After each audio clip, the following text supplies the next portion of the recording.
Hi, this is Shocks. In this video, I'm going to be discussing the speedrun strat for the second level of the StarCraft War Terran campaign, also known as the Dylarian Shipyards. If you're looking for the first level, also known as First Strike, that would be in the first video of this series, and I'll put all these in a playlist so it's a little easier to navigate. I think this level is a lot more straightforward than Mission 1, and I know that's surprising because I kept saying Mission 1 is really straightforward. This level is even more straightforward in my opinion. You're just trying to get 10 battle cruisers and win the fight at the end of the level, right? I do believe this is a little harder than Mission 1. There's some more luck involved, and also the control can be pretty precise, and I'll walk you through all the pretty subtle things that you can do that I think are hard to notice from just watching the run. For Mission 1, I pulled up a YouTube video of a run of the level and narrated it, and then cut to the game and did some things to show what is being done. I'm not going to watch a YouTube video for this one. I'm just going to do the run myself very slowly because, again, it's so straightforward that watching it and talking over it won't help much. I think it would be much better to just do it myself and to show why things are done the way they are and to hopefully give some useful hints to people, useful tips to people that are interested in picking it up themselves. Right off the bat, we're going to have a cutscene skip, like literally right away. In First Strike, I covered two cutscene skips, right? We have the dialogue skip / cutscene skip where the game moves to a location and then freezes. And we have a cutscene / dialogue skip where the game just freezes right away, usually on some action happening, right? So in the case of First Strike, it's when you kill the enemy command center. At the start of this level is a cutscene skip where it's just dialogue playing. It doesn't freeze your game or anything like that. You're going to see a lot of these throughout the run. This is just going to be the first instance of it. In this case, and not always will it block something from happening. Sometimes it's just dialogue that plays as you play the game, and you don't even have to worry about it. But in this case, you get some dropships at the start of the level, and Stukov talks to you, right? And the dialogue has to finish before the dropships start unloading units. So it's better to skip it and save some time. And I'm going to demonstrate this right now. Level starts, you have 3 dropships. They're going to move up here and unload. Notice how they don't start unloading until he stops talking. Stops talking, now they've unloaded. I'm going to pause the game right when I get access to my units. Okay, so I have my units now. They've turned white from teal. 17 seconds in game time. I'm going to restart the level. I'm going to do the dialogue skip. Oops, wrong button. So I'm going to do this dialogue skip using Alt-SSO to save and Alt-LL to reload. Dialogue starts playing. I skip it. Let's see now when I get control of my units.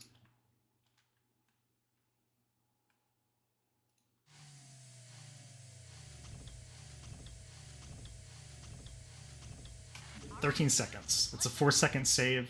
You're going to see a lot of these throughout the entire campaign.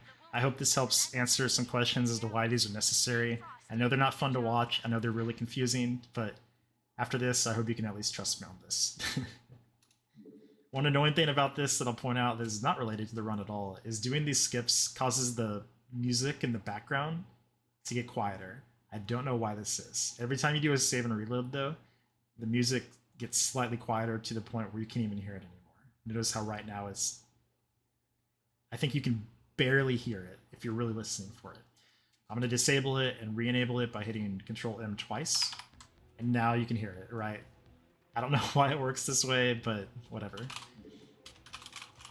Let's talk about this level as a whole. I'm going to say it's divided into 5 areas, right? You're going to get 10 civilians on 10 different beacons.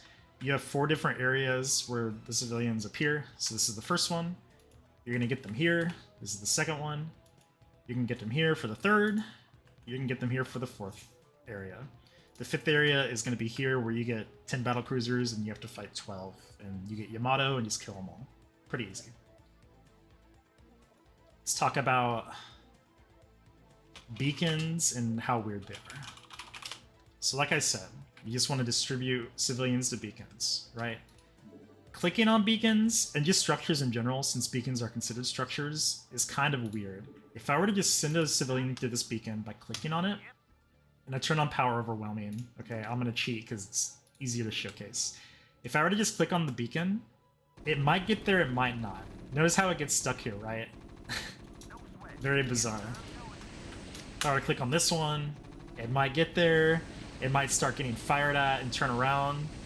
Yeah, notice how confused he gets. Even if he's here already, clicking on it doesn't... he kind of gets there, so he does get there.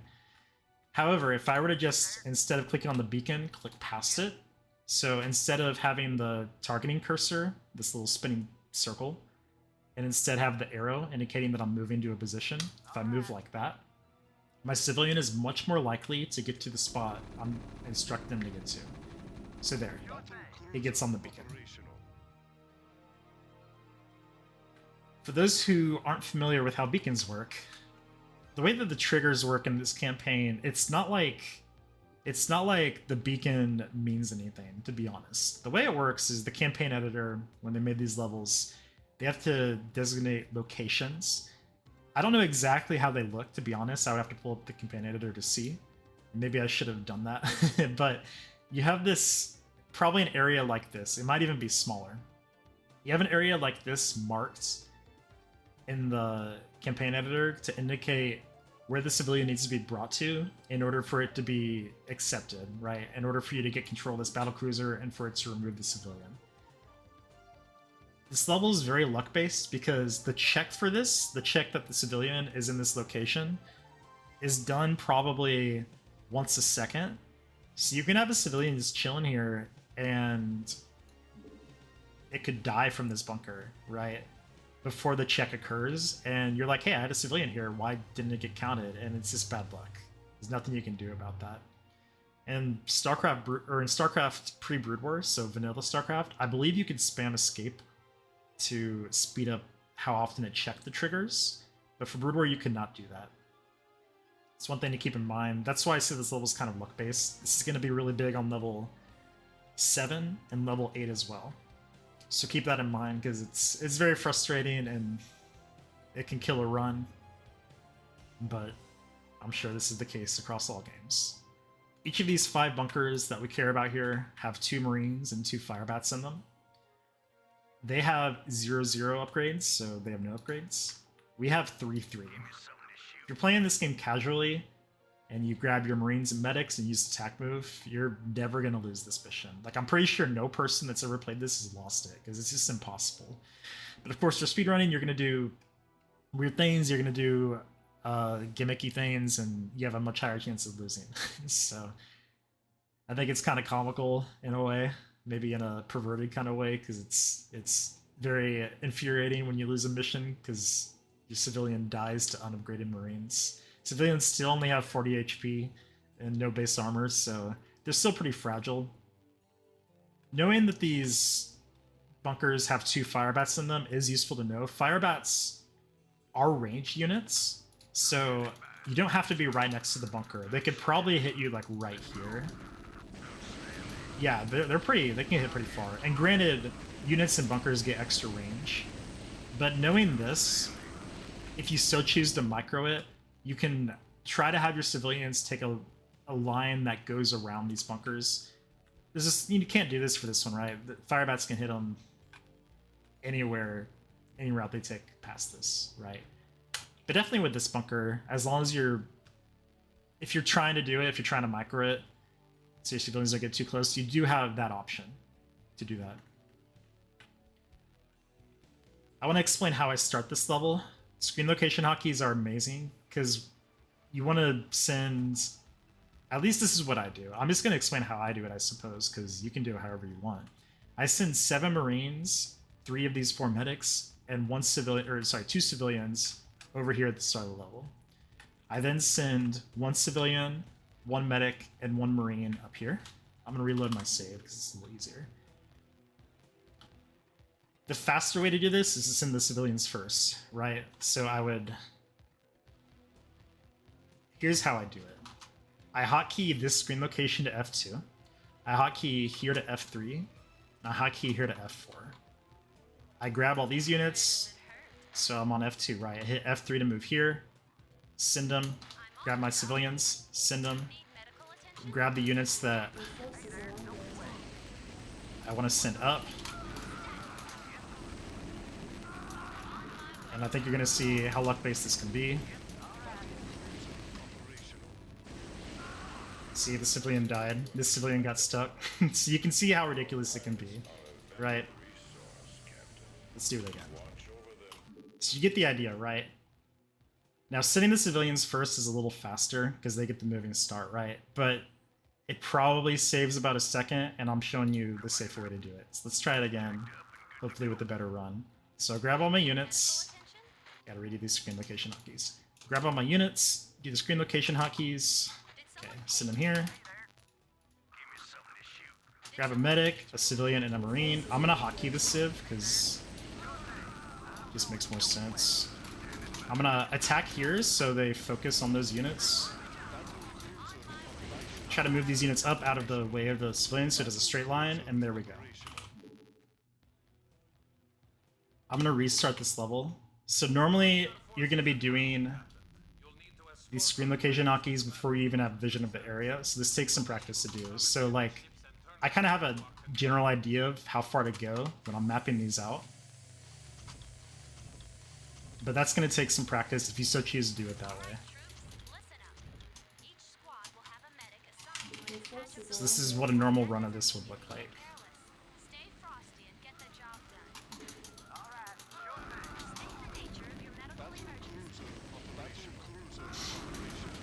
And again, this is really sloppy, but it gets the job done, right? So this is all the first area of this entire level. I hope this explanation is sufficient as to what I'm trying to do.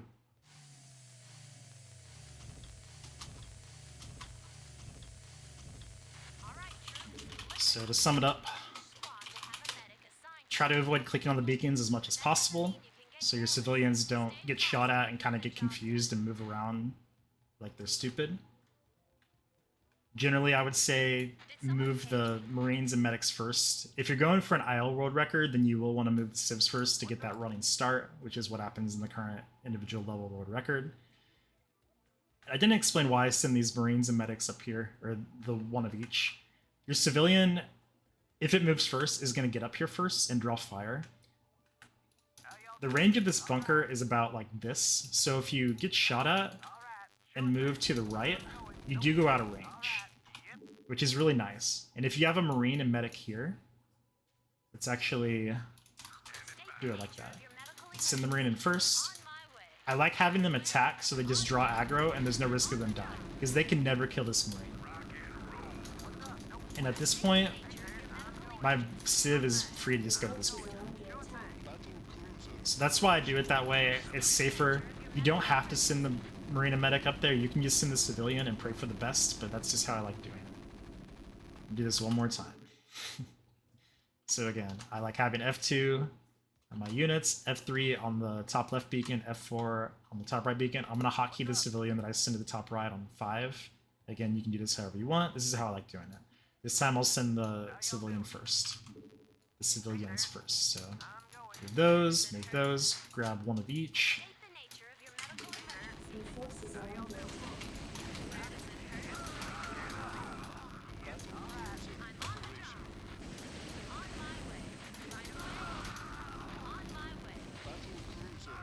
And that's part 1, except the civilian didn't get there because civilians are done. So that's part 1 of the mission. Okay, I hope that explanation is sufficient. I think it's quite straightforward. You can see that the time loss that I had was from my civilians not getting exactly where I directed them to go. And a lot of that comes down to playing fast enough to continuing, or I should say, giving them instructions often enough so that they don't get stuck.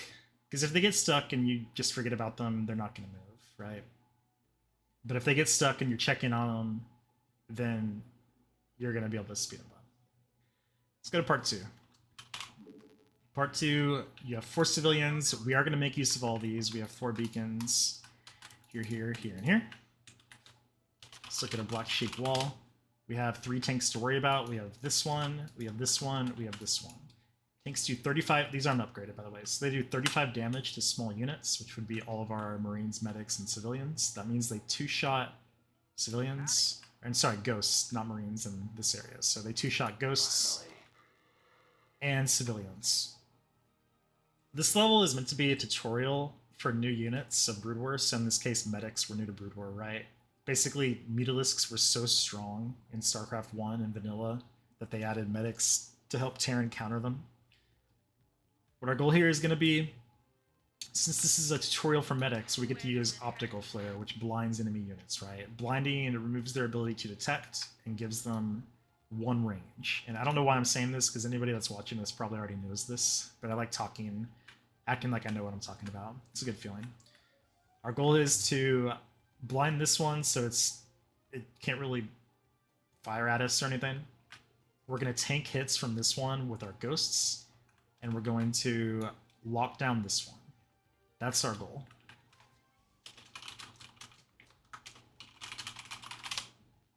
To tank hits from this one, we can simply move a ghost here. Its range is about this, so we can move a ghost right here.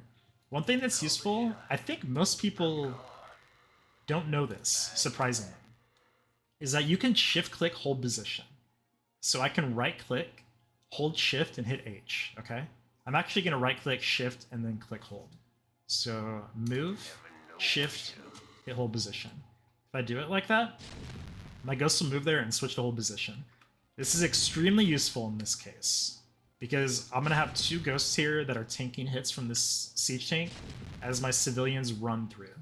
So as this ghost tanks hits, I'll have 2 civilians. 2 of them will split off and go up here, and the other 2 will go this way and get to these 2 beacons.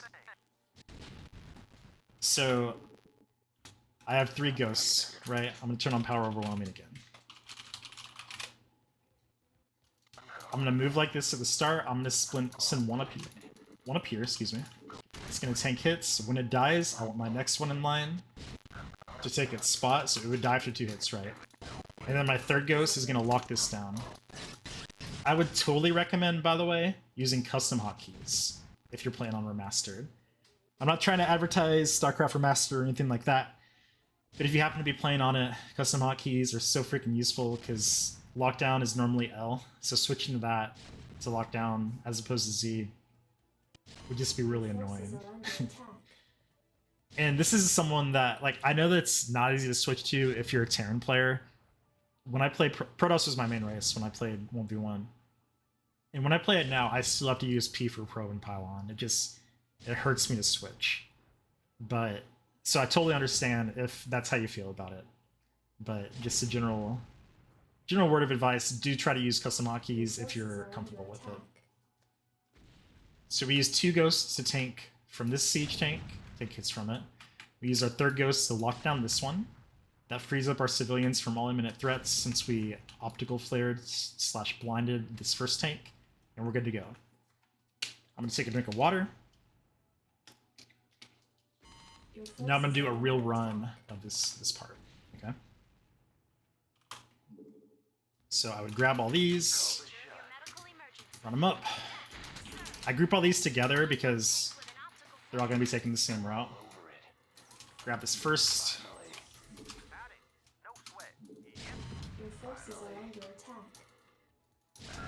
First ghost died. Send the second one up. Lock him down when I get vision of him. Send the civilians through. And bam, we're done. So I followed everything that I said I was going to do, right? I grabbed my medics, optical flared this. I grabbed 2 ghosts to tank hits from this tank. And then I grabbed my third ghost and locked down this one when I got vision of it after it shot at me. None of my civilians ever took a hit, and it was nice and easy. It can help as well if you want to screen location this. I did say not to right-click on beacons, and you saw me do that. Since my civilians were never under any threat, it was okay to do. But of course, if that siege tank started shooting at them, or if they just decided to get confused, it could cause problems. But more often than not in this area, it's okay to do. Let's run through this one more time. I'm going to save right before I get my last civilian on the beacon, okay? So I grab all these blinds, grab 1 ghost, whoever's the most forward, send them, put this guy on hold after he gets up there. He takes 2 hits, he's dead, send the next guy up. Get this ghost up here. Lock down when he gets shot at. And this is a little sloppy. You want to grab the most forward civilian, because he's further forward, right? I'm going to save here. Let's talk about what's about to happen next. Right after this civilian gets put on this beacon, it's going to center my screen down here and then play dialogue. Now this isn't like you saw in First Strike, because it's not going to freeze my game. What it's trying to do is show me that I have access to these nuclear silos and that I can launch nukes with the units that I'm about to get. Also, this is something that's good to know. Notice how this guy's blind, but he can see my medics. This is because Black Sheep Wall, Power Overwhelming, all these cheat codes apply to the AI as well. It's really good to know for practicing, because turning on Black Sheep Wall and practicing doesn't necessarily qualify as good practice, because it affects AI behavior too. So just good to know for the future. Okay, so I'm going to save here, and what I would normally do in a run is I would move down here, and as the civilian went down, I would center my screen. Notice how I'm already centered down here. Let's do it if I don't center my screen. So let's move down here. Notice how it moves my screen. You're losing time when that happens, right? I'm not saying it's a lot, but you are losing time, as opposed to just moving down and having your screen centered down here already. Notice how much faster that is. One more thing I want to say. Let's take a look at how long this takes. This is going to be a little harder to measure because I'm not starting from the same point. Let's send him here at 310. So we cut here at 310, right? This dialogue plays, and I get access to my next squadron of units at 321, basically. We're gonna dialogue skip these ghosts and then move here, okay? So at 310, skip the dialogue, cut here, read access at 313. That's an 8-second time save. Pretty big deal, right? And that's the perfect transition to the third area. This is probably the most complex part of this level, which isn't saying much because, like I've said before, it's a pretty straightforward part. So we have 4 tanks, 2 vultures, 2 Goliaths, and a science vessel to deal with. In this part, we only care about these 2 beacons. Getting these 2 would require so much work and so much time that it's just not worth it. What the game wants you to do is just simply nuke all these enemy forces and call it good. But it's going to take a long time, right? We've got these 4 beacons at the start of level. We got these 3 in this area. We're going to grab this 2. And we're going to grab this one up here in the 4th area.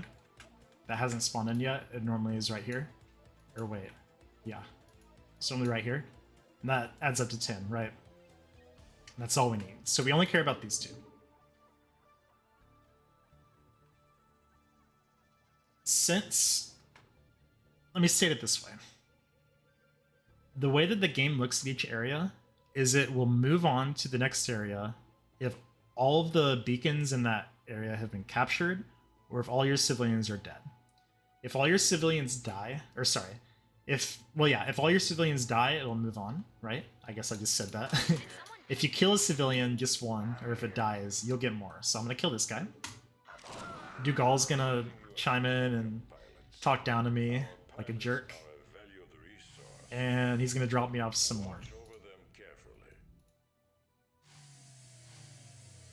So I get 4 more than I initially had.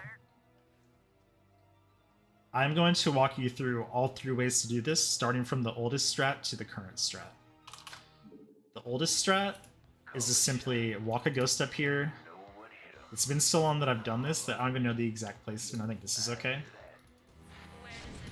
Let's pull a medic. Normally your ghost doesn't get hit, but you can just heal it with the medic and it's okay. You would kill a civilian, you'd nuke those forces. Oh shoot, I messed up. Let me do it again. Like I said, normally you're not taking hits. Probably this is okay. So you kill a civilian to have him drop you off more. You'd grab 2 to move up once the rest of the enemy units die. Units all get nuked. You walk your civilians up to the beacons, and you kill the rest of your civilians so that once you get here, and you acquire these 2 battlecruisers, you move on to the next area.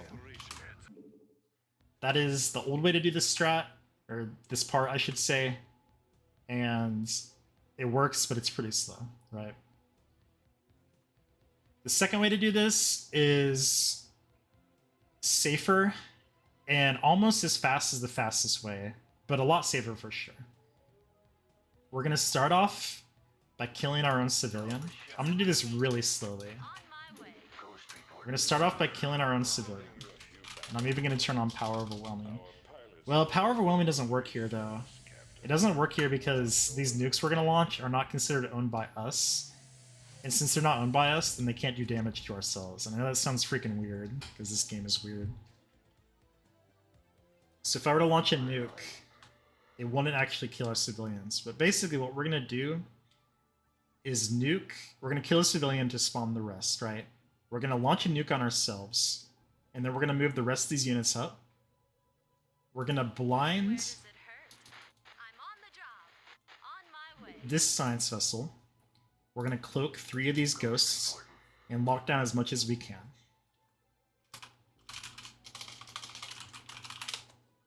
We want to lock down the tanks and then the vultures in that order.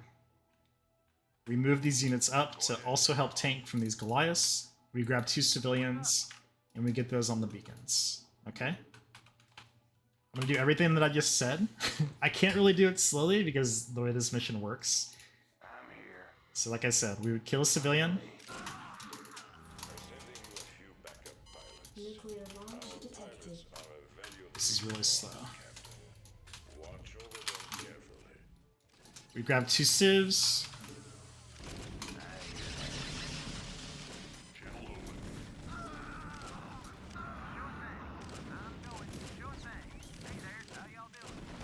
And get all those units up there. That was very sloppily done, by the way. I'll do it one more time. So I grab these ghosts, kill a civilian to spawn more civilians coming. Grab the medic. I'm restarting. This doesn't even look good. So let's walk through it one more time. Grab the ghosts, kill a civilian. Grab a medic, blind the science vessel. We're going to leave 1 ghost here because it's going to nuke, right? We're going to grab the other 3 ghosts, cloak them, lock down the tanks and the vultures, grab my army and 2 civilians, and run all those out. Finally, ghost reporting. Nuclear launch detected. This is again really slow.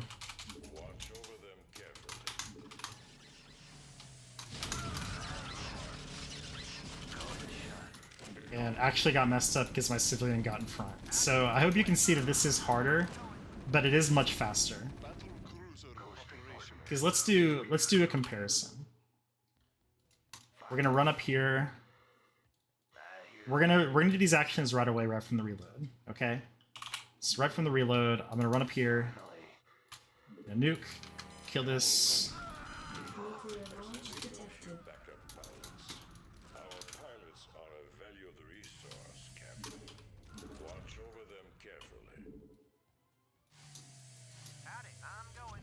Nuke's gonna drop.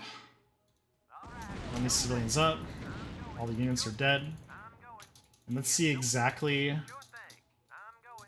when I move on to the next area. I'm gonna pause when I get control of my next units. 353 is when I get control of my next units. Let's do all this again, but do the second strat, okay?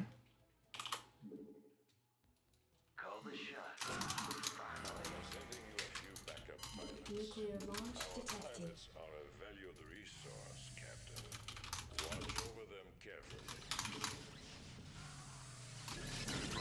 I messed it up again because my civilian got too far in front. So I'm going to target the furthest away just to make it kind of fair. 345. That saves 8 seconds, right? It's a pretty big deal. And the other civilian dying obviously shouldn't happen, but let's do one where it doesn't die to prove that, okay? Call the shot. So, Ghost report. kill civilian, nuke. Nuclear launch detected. This is more slowly than I would like. Not enough energy. So this isn't even optimal, right? Like, this is still pretty slow. And it's still gonna be faster. 350, 351. So that still saves time, and you saw how sloppy that was, right? That was really slow. I hope you understand what I'm going for there. That's the second way to do this. The third way to do this is very similar to the second, but instead of cloaking and locking down, we just brute force it. And if you watch the IL world record run for this, that's exactly how it's done. So we would kill a civilian, we would nuke, and then we would just run everything. We would take the civilians that live, by the way. We would take everything and then kill off what we don't need. So let me demonstrate. Grab everything, nuke. Nuclear We're gonna lock down if we can. It's hard because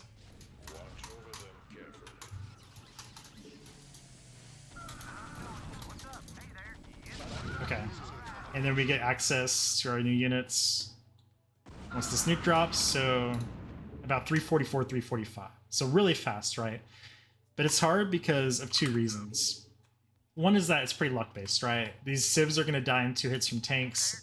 You also are taking pot shots from Goliaths and Vultures. On top of that, you want to get lockdowns in, but I believe the way it works is they will prioritize Ghosts over Goliaths and Marines. So if your Ghosts get within range before the first volley of tanks, like before they fire their first volleys, then you're gonna probably lose these Ghosts. Ghost reporting. So I'm going to run through it one last time. I believe I've made it pretty clear what I'm going for at this point. It's pretty precise, right? Like, it can go pretty wrong. But I hope it's clear what I'm going for. Okay. nuclear launch detected. Actually, I'm going to reload because I started doing the second strat. So, kill a civ, nuke. Nuclear launch detected.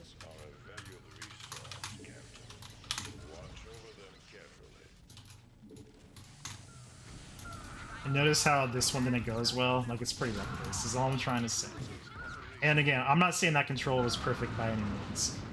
Let's go over one more thing. If you do start to learn Strat 2, where you cloak, this is something that I learned because it's really freaking annoying. So you notice that when I do this, I kill a civilian, I nuke, and then I grab the rest and cloak them. And you might be like, why are you doing it that way? Why don't you just grab all 4 ghosts, cloak them, and then move the ones that can still move? Because the one that's nuked shouldn't be able to move, right? But what actually happens if you nuke and you grab all 4 ghosts and cloak, Nuclear cloaking launch detected. with the ghost selected that's launching the nuke will actually cancel the nuke. And yeah, I don't know why it works this way, but it's really annoying. So that's why when I do this, I nuke and then grab the other 3, Nuclear launch. explicitly grab the other 3, I should say, and then cloak them. If you have this guy selected on his own, he can't even be cloaked, but for whatever reason, if you grab him with a different ghost and then cloak, it will cancel the nuke. So go figure. But something to just be on the lookout for. I'm gonna do the safe strat and move on to the next part. Nuclear launch detected. Yeah, this is really slow, I know.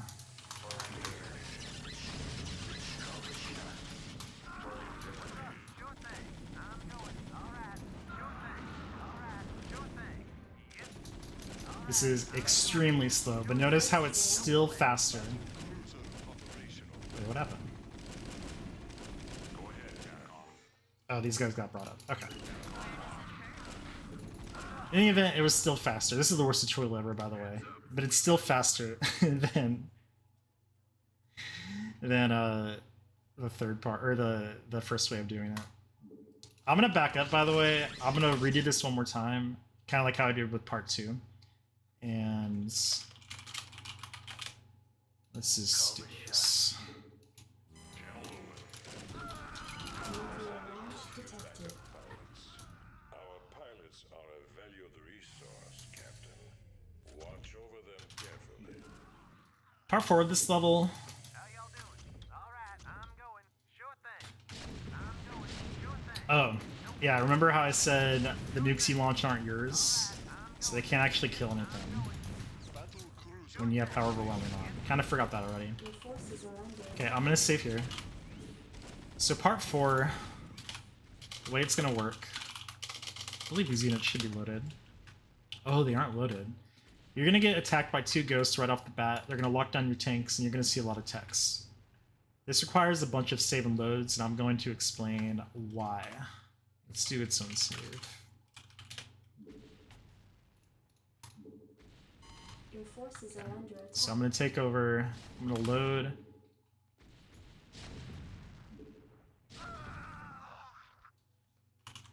Let's Hey there. Sure thing.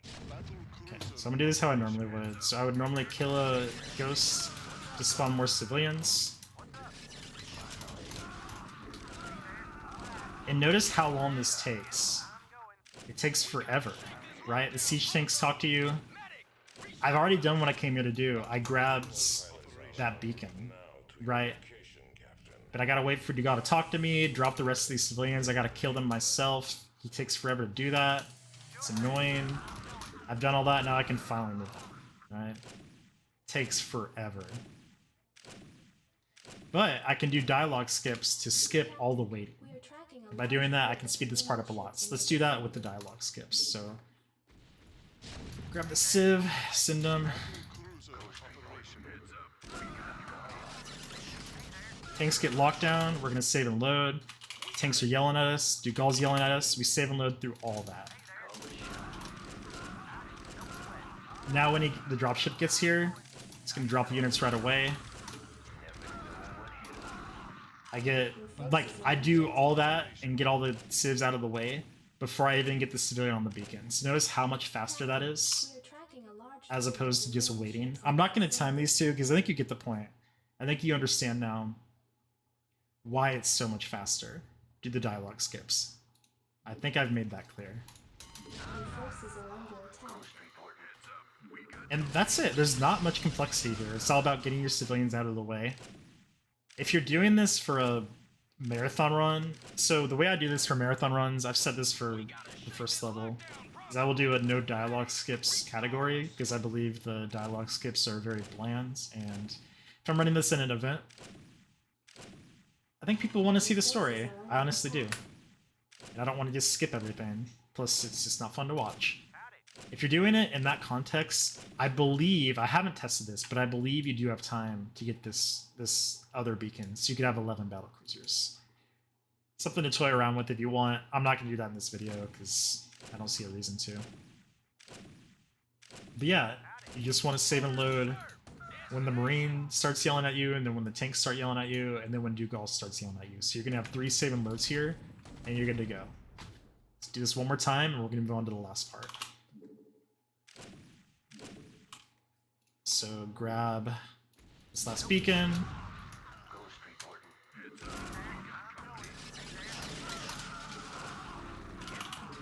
That was a little late, but tanks. Marines yell at you. The lockdown, you're waiting for the lockdown to happen, basically. So the lockdown happens, I saved and loaded. The tanks start yelling at you, I saved and loaded. And then Dugal started yelling at you, I saved and loaded. Everyone's yelling at you, right? That's all this level is. You're just getting yelled at the entire time. It's interesting, actually, because I play Counter-Strike a lot, Captain, and I'm used to getting yelled at, so my teammates do it all the time. vicinity. This level fits that theme pretty well. You get to this point in this level, this is mission, or this is part 5. This is the ultimate battlecruiser versus battlecruiser fight, right? They wanted to show off the capital ships of the Terran race. You have this minute countdown. One thing I will say about the Brood War Terran campaign is every campaign in StarCraft and StarCraft Brood War, except the vanilla Protoss, has some kind of countdown timer you have to wait for. This is the only one in the Brood War Terran campaign, and it's only a minute. And you're going to be doing stuff while you wait. Like, you're going to be positioning your battlecruisers anyway. So that's one reason that I really like running this campaign. Look at Vanilla Terran. It has a 30-minute, and granted, it's sped up. It's really 20 minutes, I believe. But in game time, it's not truly in game time, but the top timer here for Terran Mission 3 in Vanilla is 30 minutes, and you just have to wait it out. And I don't know. I could never imagine doing that. So I only have 9 BCs because I lost a Civ. Let's try this again. I wonder how I can do this without losing the BC, or without losing the Civ. Your forces are under attack. What a cursed video this is. You know what? Let's just rerun this whole level.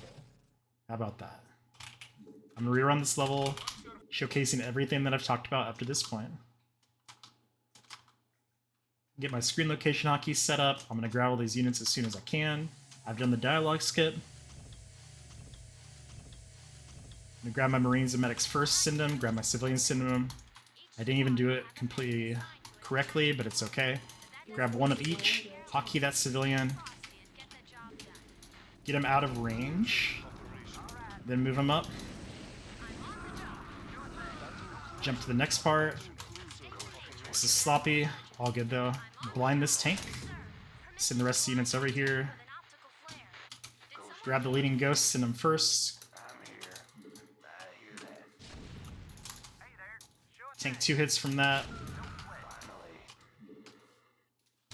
Tank 2 hits from that. Lock down this. We're going to preemptively move our screen location down here. Did he get stuck? Yes, he did. This is brutal for you. We're going to save and load to skip this. Kill civilian. Nuke.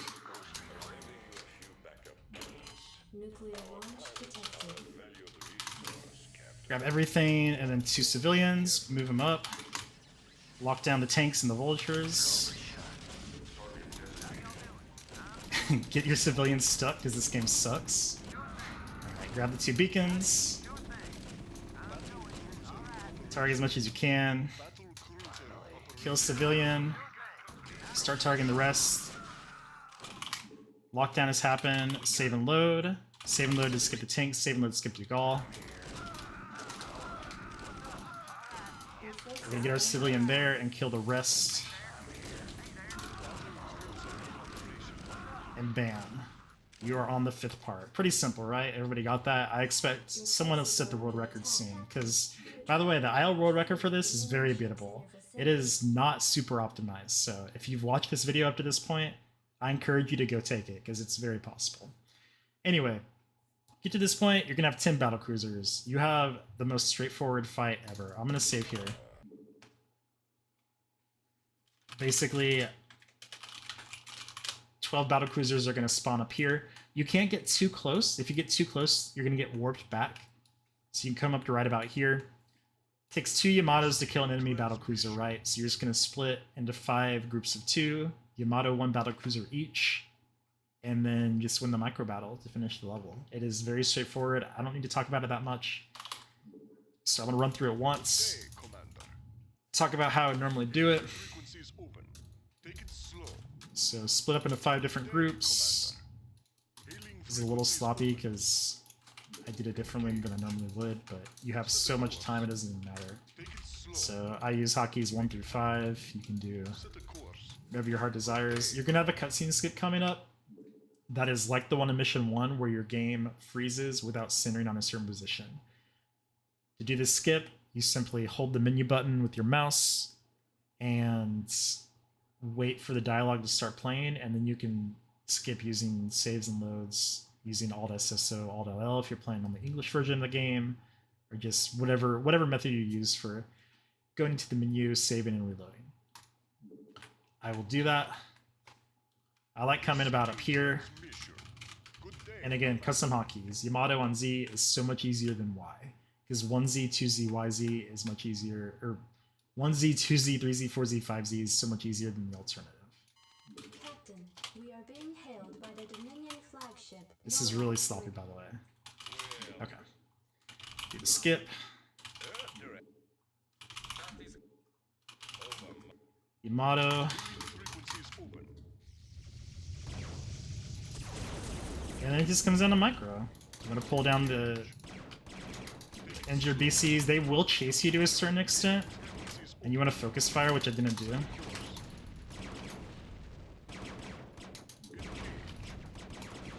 Notice how the damage is spread out pretty big.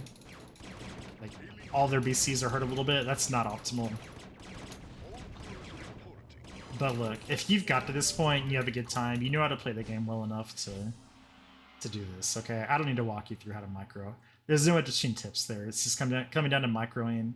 Just know that they will chase your BCs pretty far, as you saw there. So if you pull back really far, it's better to keep it alive so it can do damage later, and to know that they're not doing damage to your other battlecruisers. So keep that in mind. That's all there is to Mission 2. I know this was a 46-minute video. I'm surprised it was that long, and I know I made a lot of mistakes while walking you through it, but I hope that this explains it well enough. Next video will cover Mission 3, Ruins of Tarsonis, which is, in my opinion, might be the best mission, not in this campaign, but in the entire series. Like, it is such a freaking good spearman mission. It's got so much multitask. It's got a really strict build order. It's got really good micro. It's got all the stuff that, when you think of StarCrafts, you think of these things, right? You think of micro, multitask. There's not much macro on the level because it's a speedrun and you're only getting up to like 29 supply. But I think it's a perfect StarCraft speedrun, so I'm really excited for that video. It's going to be a lot longer than this one, I'll tell you that. For a 5 30-minute mission, or 5-minute 30-second mission, there's a lot to talk about. But in any event, this sums up Mission 2, and I hope this is helpful to anybody wanting to learn this. Thank you for watching.